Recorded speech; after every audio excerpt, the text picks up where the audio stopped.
Hello everyone, কি খবর সবার, কেমন আছেন? আশা করি সবাই ভালো আছেন। তো সবাই ভালো থাকলেও আমার উত্তরবঙ্গের মানুষ কিন্তু ভালো নাই।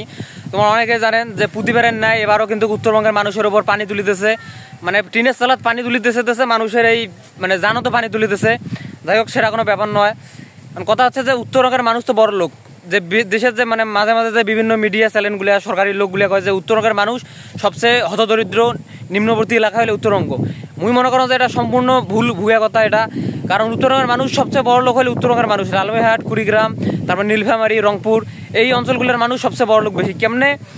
যখন বন্যা হয় তখন এমরাগুলো ঢাকাত ফ্ল্যাট থাকে 4-5টা করি, মানে বড় লোক না 4-5টা করে ঢাকাত ফ্ল্যাট থাকে। এখন এই ফ্ল্যাটত যায়, যখন পানি ওঠে এলাকার টোপলা টাপলি বান দিয়ে একবারে যাবে ঢাকা চলিয়ে ফ্ল্যাটত যায়।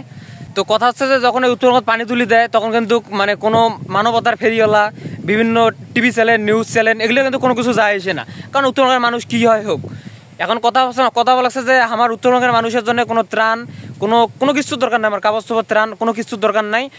এখন কথা বলাচ্ছে যে উত্তরবঙ্গের মানুষের জন্য যে তিস্তা মহাপরিকল্পনা নামক যে একটা পরিকল্পনা ছিল, এটা যেন বাস্তবায়ন হয়, এটা আমরা আশাবাদী। যে সবাই দেশের মানুষের প্রতি অনুরোধ যেন এই তিস্তা মহাপরিকল্পনা নামে যে একটা পরিকল্পনা আছে এটা যেন বাস্তবায়ন হয়। আর একটা কথা হচ্ছে যে উত্তরবঙ্গের মানুষের যখন পানি তুলি দেয় বিভিন্ন যে মানবতার ফেরিওয়ালা, তারপর সেলিব্রিটি, এদের কিন্তু কোনো কিছু যায় আসে না। তোমারগুলির কাছে বিশেষ অনুরোধ, যখন এই উত্তরবঙ্গ পানি উঠবে, বন্যা ছাড়ি দেবে, তোমরাগুলি অন্ততপক্ষে সিল করবে, হইলেও আসলেও মানে চিল করা, পিকনিক করার জন্য এই উত্তরবঙ্গ না আসিয়ে ঘুরে যান, তিস্তা পারে মানুষগুলো অন্তপক্ষে দেখি যান যে তারা কি অবস্থায় থাকে না থাকে, কষ্ট করে হলে দেখি যান।